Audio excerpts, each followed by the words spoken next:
제자들이 유대인들을 두려워하여 모인 곳에 문들을 닫았더니 예수께서 오사 가운데 서서 이르시되 너희에게 평강이 있을지어다.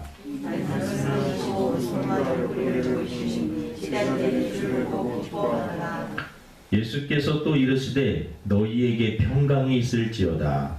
아버지께서 나를 보내신 것 같이 나도 너희를 보내노라.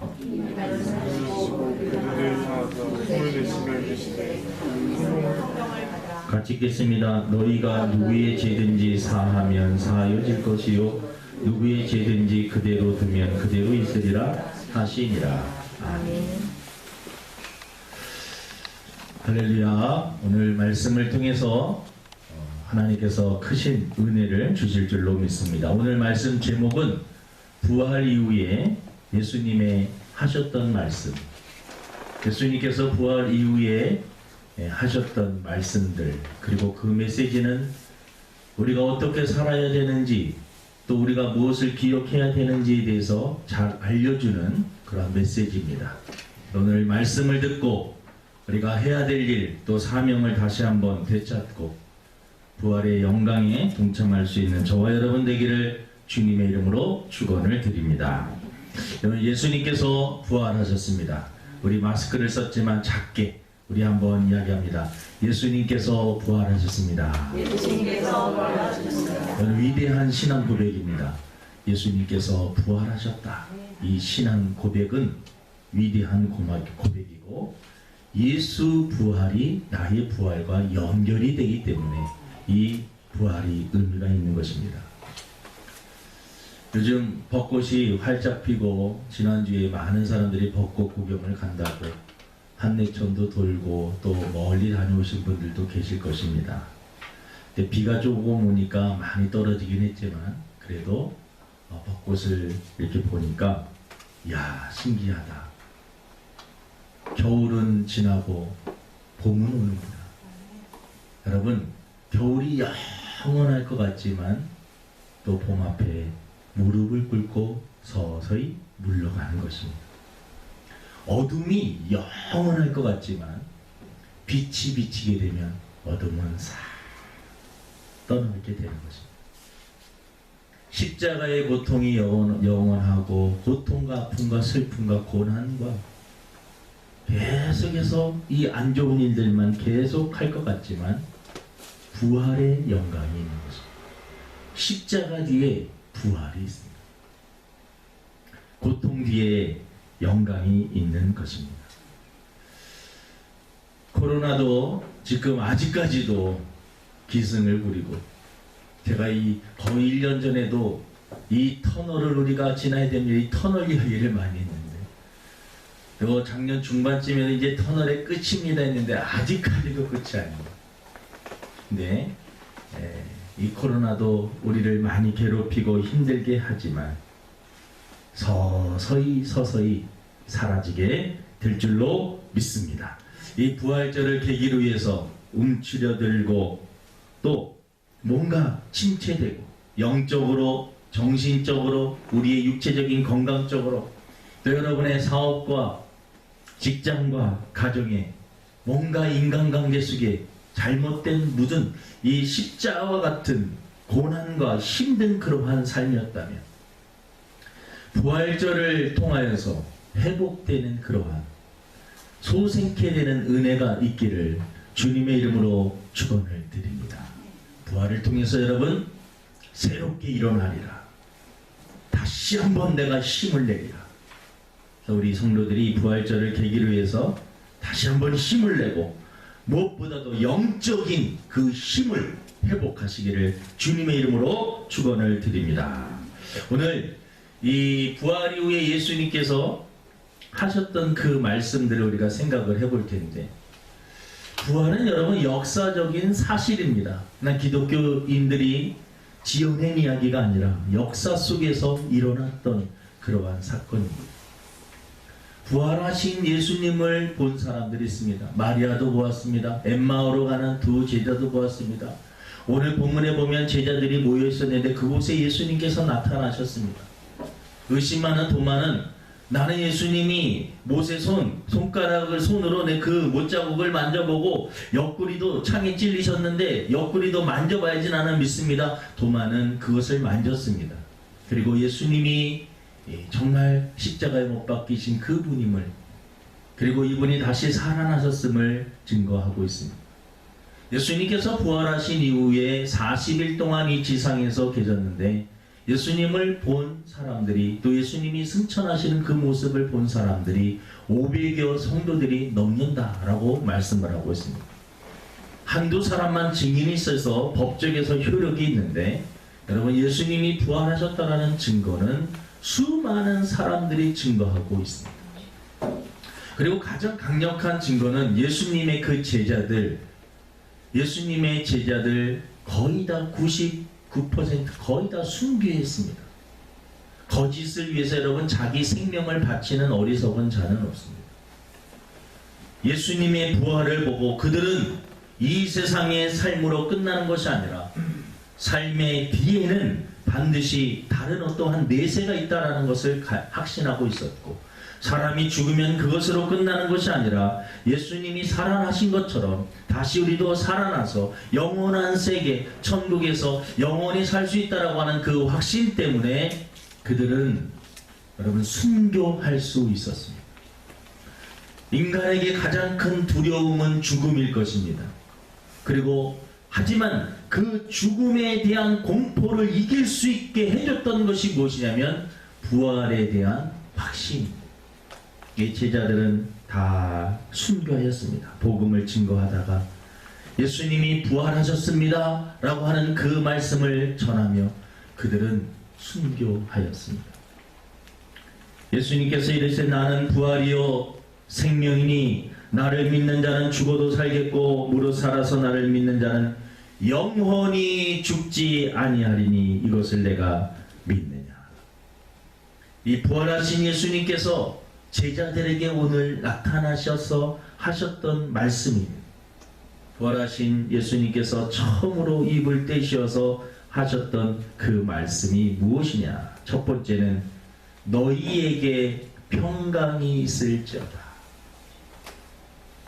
예수님은 십자가의 고통을 겪으시고 그 다음에 나타나셔서 처음 제자들을 만나서 하셨던 말씀이, 야, 내가 십자가에서 정말 죽을 뻔했다. 그 고통은 너무 심하고 힘들어. 나 정말 힘들어 죽.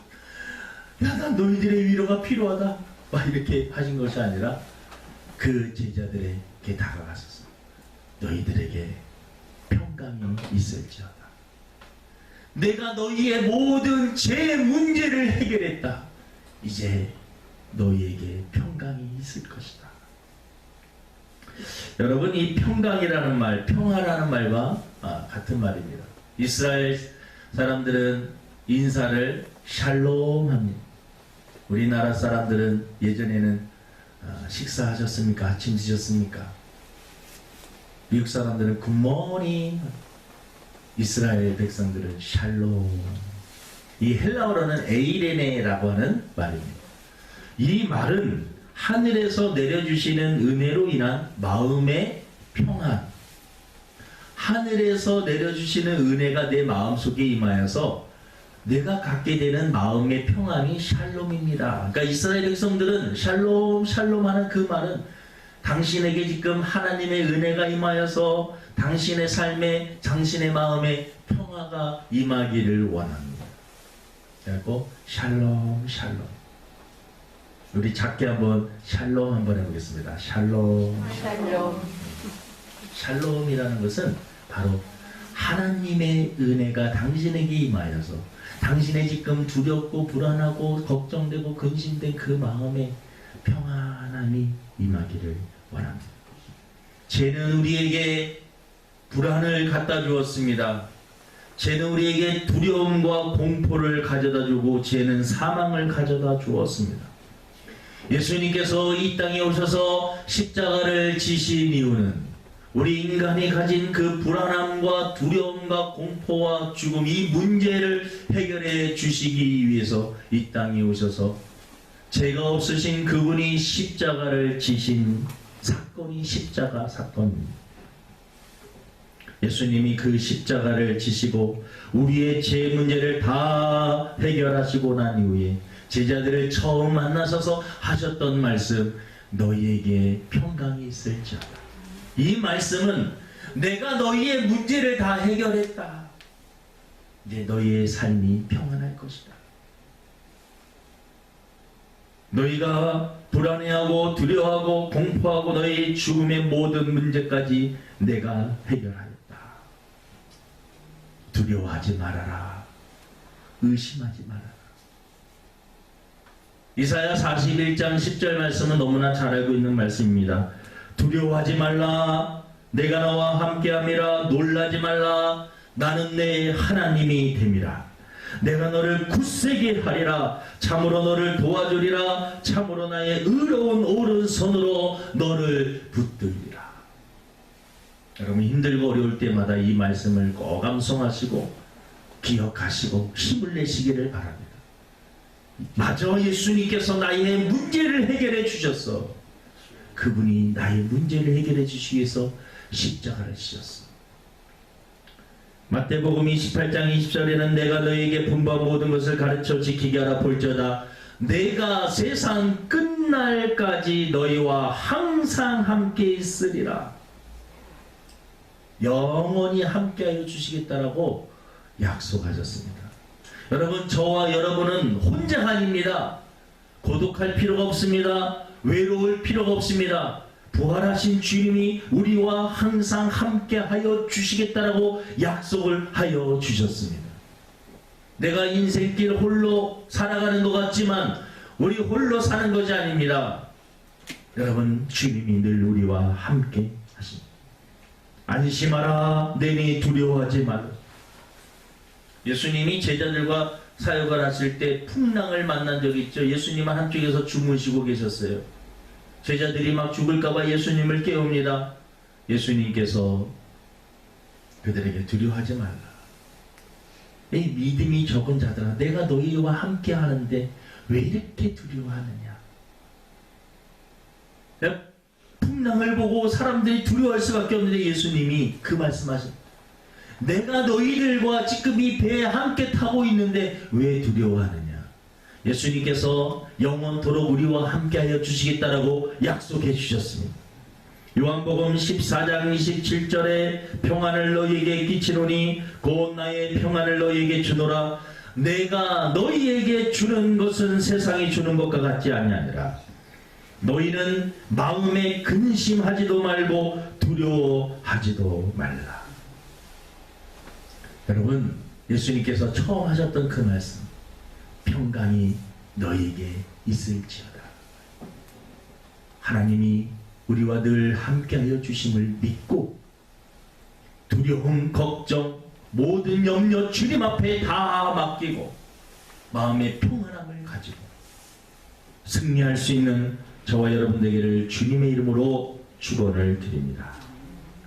우리 본문 21절을 우리 한번 같이 읽어보겠습니다. 20장, 요한복음 20장 21절 우리 한번 읽어봅니다. 시작. 예수께서 또 이르시되 너희에게 평강이 있을지어다. 아버지께서 나를 보내신 것 같이 나도 너희를 보내노라. 두 번째는 예수님께서, 하나님께서 나를 이 땅에 보내신 것 같이 나도 너희를 여기서 세상에 보낸다라는 것입니다. 예수님께서 부활하시고 난 이후에 하셨던 말씀은 내가 너희들에게 할 말이 있다. 내가 너희를 세상에 보내겠다 라는 것입니다. 여러분, 세상에 왜 보냅니까? 세상에 보내시는 이유는 세상에 나가서 어둠 속에 있는 사람들이 있다. 그들에게 빛의 역할을 감당해라. 세상이 썩고 있다. 너가 소금의 역할을 감당을 해라. 세상이 악한 사단에게 눌려서 억눌리고 억압받고 살아가는 자들이 있다. 그들에게 예수 그리스도의 복음을 전하고 그들을 그 참된 자유함을 맛보게 하라. 진리를 알지니 진리가 너희를 자유케 하리라 라고 말씀하셨는데, 여러분, 우리 성도들을, 하나님의 백성들을 세상에 보내시기 위해서 오늘 말씀을 하고 계신 것입니다. 예수님께서 여러분 이 땅에 오셔서 어떠한 일을 하셨는가를 이 성경에 보면 요약해 놓은 구절이 누가복음 4장 18절입니다. 제가 읽어드릴게요. 예수님께서 이 땅에 오셔서 하셨던 그 사역을 줄여놓은 것이 이는 가난한 자에게 복음을 전하게 하시려고 내게 기름을 부으시고 나를 보내사 포로된 자에게 자유를 눈먼 자에게 다시 보게 함을 전파하며 눌린 자를 자유롭게 하고 주의 은혜의 해를 전파하게 하려 하심이라. 그러니까 예수님께서 이 땅에 오셔서요 가난한 자에게 복음을 증거하셨습니다.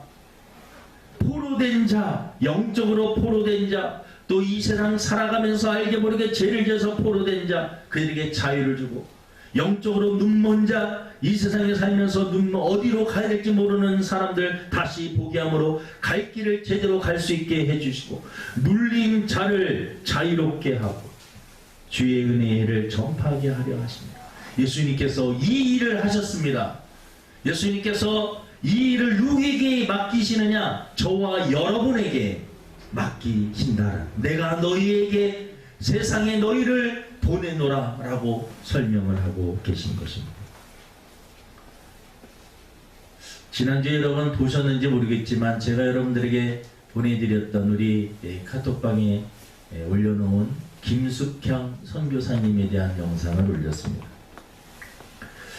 톤도라고 하는 것은 필리핀의 빈민촌입니다. 거기에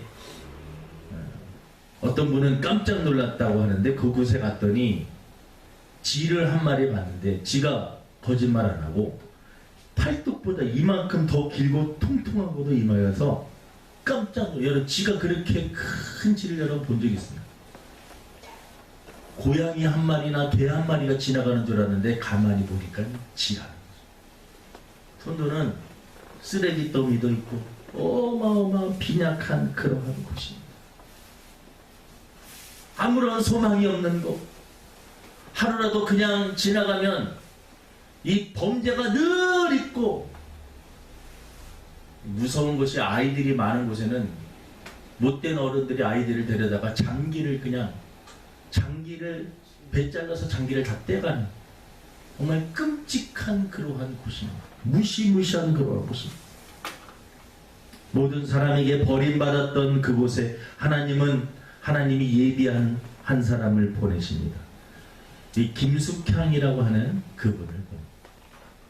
어릴 적에 너무나 부자로 살았는데 사업이 망해가지고 그도 가난도 숨도 없이 경험을 하고 절대로 다른 일을 안 하고 그냥 편하게 살기를 원했었는데 하나님께서는 그는 선교에 대한 비전을 주시고 그는 태국으로 가려고 했는데 하나님은 필리핀 톤도라는 곳으로 밀어 넣으시는 것을 볼 수가 있습니다.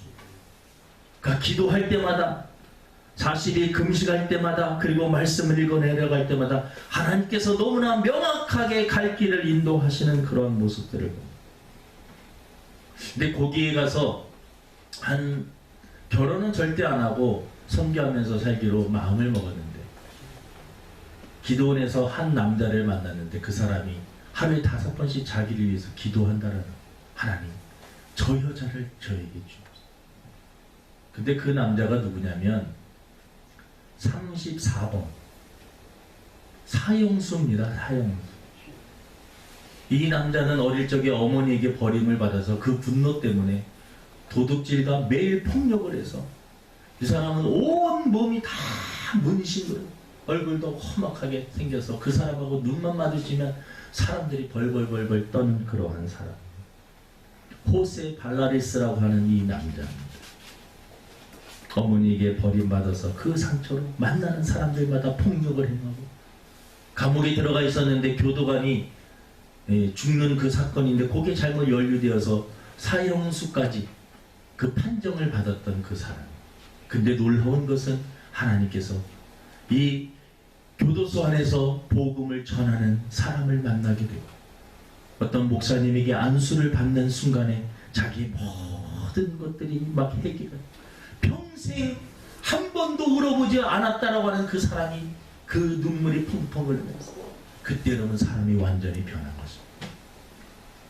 사람이 처음에 변하니까 저 사람이 사형에서 조금 면죄 사명 받으려고 쇼하고 그 사람이 변화된 삶 때문에 수많은 사람들이 변하고 예수 믿는 그 사람을 보고 교도관들이 대통령에게 특별 사면 요청을 해서 특별 사면으로 나왔던 사람이 바로 호세 발라리스라고. 근데 이 사람이 기도원에서 금식을 하기 전에 40일 금식을 해봤던 김숙현 선교사라는 그분의 이 조언을 듣기 위해서 몇 명이 이 이야기를 듣고 있는데 그 자리에서 그분을 본 거예요. 그리고 거기서 기도하는 겁니다. 그분을 딱 선교사 그분을 만났을 때 자기 마음에 저도 가정을 꾸리고 싶습니다. 저분을 저희 갖고 자기가 너무나 제된 많은 삶을 살아왔기 때문에 그런 건 욕심이라고 생각해서 자꾸 그걸 안 하려고 해도 자꾸 그 기도할 때마다 그 선교사님이 생각납니다. 그 선교사님도 처음에 그런 이야기를 들었을 때 완강하게 거부하지만 나중에 결국은 두 분이 결혼을 하게 됩니다. 두 분이 결혼해서 세 분의 딸을 낳게 됩니다. 근데 호세 발라리스라는 사람은 15년 후에 하나님께서 천국으로 데려갑니다. 그 홀로 남아서 정말 어린 딸들 셋하고 혼자 남았는데 하나님께서 또 좋은 후원자를 만나게 해주시고 톤도에는 어린아이들이 교육시설이 전혀 안 됐어요. 그래서 그 아이들을 교육시키는 그 일에 그들에게 지식을 넣는 게 문제가 아니라 그들에게 복음을 넣고 먼저 사람이 되게 만드는 그러한 교육으로 그들을 철저하게 교육을 시킵니다. 그 중에서 사람들이 아이들이 자라면서 좋은 대학을 들어가기 시작합니다. 그 아이들이요 막 좋은 곳에서 우리나라에도 공부하는 학생들이 왔는데 삼성에서 그를 막 데리고 가려고 해도 그 아이들이 다시 나는 톤도에 가서 그 아이들을 가르치는 데 헌신하겠습니다. 수많은 학생들이 저는 선교사가 되겠습니다. 이분이 원칙이 일반대를 먼저 가게 하고 기술들을 갖게 해서 의사가 되든지 뭐 어떤 전문직을 갖고 그 다음에 선교와 목회를 할 수 있도록 신학 공부를 시킨 사람들이 벌써 10명이 넘게 됩니다. 그래서 그 많은 열매들이 나타나고 있습니다.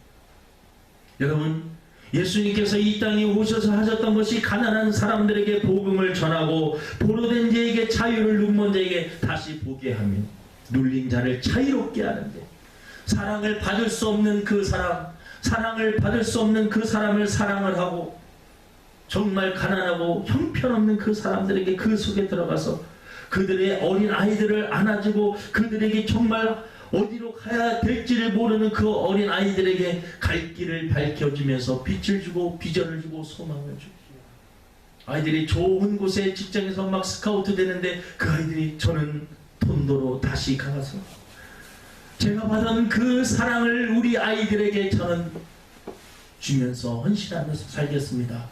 그러한 자들이 나오고 있는 것입니다. 여러분, 부활절을 통해서 예수님께서 내가 너희를 세상에 보내노라. 여러분, 세상에 나가서 우리의 빛이 되어야 됩니다. 소금이 되어야 됩니다. 억눌리고 가난하고 소외되고 병들고 그 사람들 붙잡아 죽어야 됩니다. 이것이 바로 우리의 사명인 줄로 믿습니다. 우리 22절을 우리 한번 읽어보겠습니다. 22절입니다. 요한복음 20장 22절 시작. 이 말씀을 하시고 그들을 향하여 숨을 내쉬며 이르시되 성령을 받으라. 예수님께서 세 번째 하셨던 말씀은 성령을 받으라는 것입니다. 내가 너희와 항상 함께 하겠다, 영원토록 함께 하시겠다라고 약속하신 예수님은 부활 승천하셔서 하늘로 올라가셨지만 우리에게 대신 여러분 성령님을 보내주시기로 약속을 하시게 주셨고 예수님은 오순절 마가 다락방에 여러분 예수님이 말씀하셨던 그 성령은 임하셨습니다. 사도행전 1장 8절에 오직 성령이 너에게 임하시면 너희가 권능을 받고 예루살렘과 온 유대와 사마리아와 땅끝까지 이르러 내 증인이 되리라 하시니라. 왜 성령을 받아야 되느냐? 여러분, 하나님께서 우리들에게 맡겨주신 사역, 그리고 세상에 나가서 우리가 빛과 소금의 역할을 감당하며 복음을 전하고 억눌리고 눌린 사람들을 자유롭게 해주고 해방시켜주기에는 우리의 힘으로는 부족하다는 것입니다. 성령의 능력이 임해야지만 가능하다라는 것입니다. 성령을 받는 것이 유익하기 때문에 그렇습니다. 요한복음 16장 7절에 내가 너희에게 실상을 말하노니 내가 떠나는 것이 너희에게 유익이라. 내가 떠나가지 아니하면 보혜사가 너희에게로 오시지 아니할 것이요 가면 내가 그를 너희에게로 보내리니. 보혜사는 옆에서 도와주시는 분입니다. 옆에서 카운셀러 역할을 해주시고 옆에서 위로해 주시고 바른 길로 안내해 주시는 그러한 분이 바로 성령님이십니다. 세상에는 공중권세 잡은 악한 사단이 여전히 힘을 발휘하고 활동을 하고 있습니다. 물론 십자가의 권세를 통하여서 그의 위력이 한풀 꺾였습니다. 하지만 그 남은 힘을 가지고 무엇을 하느냐? 성도들이 어떻게 하든 신앙생활을 하지 못하게 만들고 하나님과 멀어지게 만들고 죄짓게 만들고 하는 것이 사탄의 공중권세 잡은 자들이 여전히 활동하고 있습니다. 그래서 성경은 우리들에게 너희는 하나님의 전신갑주를 입어라. 너희들이 예수님을 믿는 순간에 너희들은 십자가 군병이 되는 것이고 악한 사단은 너희들을 여전히 공격하고. 여러분, 우리들은 예수님을 영접한 순간부터 영적인 전쟁에 참여한 십자가 군병이 되는 것입니다. 십자가 군병이 되어서 승리할 수 있는 비결은 다른 것이 아닙니다. 성령을 받아야 됩니다. 예수님께서 성령을 받으라. 사탄의 어둠의 세력을 이길 수 있는 방법, 전신갑주를 입어야 되는데 전신갑주는 성령으로 무장하는 겁니다. 성령으로 무장할 때 말씀이 읽혀지고 말씀이 검이 되는 것입니다. 성령 충만할 때 믿음의 방패가 영성이 되는 것입니다. 성령 충만할 때 구원의 확신을 갖게 되는 것입니다. 사랑하는 성도 여러분, 성령님을 사모하시기를 바랍니다. 제가 고등학교 때 순복음교회에 좀 다닌 적이 있었는데 순복음교회 가면 늘 이 말씀을 많이 하십니다. 성령님을 인정하고 환영하고 모셔드리고 그분을 간절히 사모하십시오. 여러분, 성령님을 인정하세요. 성령님은 이 시대에도 살아계시고 역사하시고 내 안에 그리고 나를 도와주시고, 그래서 굿모닝 성령님이라고 하는 그 책이 있습니다. 베니 목사님의 굿모닝, 그분은 일어날 때 굿모닝 홀리 스피릿, 성령님 안녕하세요, 밤새 감사합니다, 지켜주셔서 감사합니다, 굿모닝. 여러분, 우리 성령님과 함께 성령님을 인정하고 그분을 환영하세요. 마음을 활짝 열고 환영하시고, 예수님께서 내가 부활 승천하여서 가지만 너희들에게 성령을 보내주신다라고 했습니다. 그리고 예수님 우리와 늘 함께하여 주신다라고 말씀하셨습니다. 우리는 다 이해할 수 없지만 예수님의 그분이 보내셨던 그 성령님도 하나님이시고, 우리 안에 성령님을 모셨다는 것은 예수님을 영접했다는 것이고 예수님이 내 안에 계신다는 말씀도 되는 것입니다. 그래서 성령님을 인정하고 환영하고 모셔드리고 간절히 사모할 때 성령 충만함을 받을 수가 있습니다. 성령 세례는 단회적일 수 있습니다. 하지만 여러분, 성령 충만은 반복적으로 받는 것입니다. 사모하고 갈구하고 여러분 나갈 때 성령 충만함을 주시는 것입니다. 시대가 지금 악해지고 있습니다. 이러한 시대에 우리가 이 세상을 이기고 악한 사단을 이기고 우리 자신들을 이길 수 있는 방법은 성령 충만밖에 없습니다. 예수님께서 그래서 하셨던 말씀이 성령을 받으라 라는 것입니다. 말씀을 마치려고 합니다. 부활하신 예수님께서 처음 나타나셔서 하셨던 말씀, 평강이 너에게 있을지어다. 내가 너희의 모든 문제를 해결했어. 너희들의 삶 속에 이제 평강이 있을 것이다. 내가 너희들을 보낸다. 하나님이 나를 이 세상에 보내셨던 것처럼 내가 이 세상에 와서 가난한 자에게 복음을 전하고 눌리고 억압받고 이 사람들에게 자유와 해방을 준 것처럼 은혜의 소식의 이 복음을 전했던 것처럼 너희들도 내가 세상에 보냈더니 내가 했던 일들을 너희가 바톤 터치 받고 너희들도 그 일을 하라는 것입니다. 그리고 그 일을 하기 위해서는 성령을 받아야 된다라는 것입니다. 이 말씀을 기억하시고 여러분 부활하신 그 예수님께서 나에게 주신 사명이 무엇인지를 깨닫고 남은 생에 성령 충만함으로 주님과 함께 우리 각자에게 맡겨진 사명, 우리 주사람께 맡겨진 그 사명 잘 감당하며 믿음으로 승리할 수 있는 저와 여러분의 삶이 되기를 주님의 이름으로 축원을 드립니다. 기도합니다. 하나님 아버지, 부활하신 예수님께서 이 땅에 오셔서 또 제자들을 만나시고 너에게 평강이 있을지어다. 샬롬의 은혜가 있게 될 것이다. 내가 하나님이 나를 보내신 것처럼 나도 너희들을 세상에 보낸다. 그러기 위해서는 성령을 받아야 된다.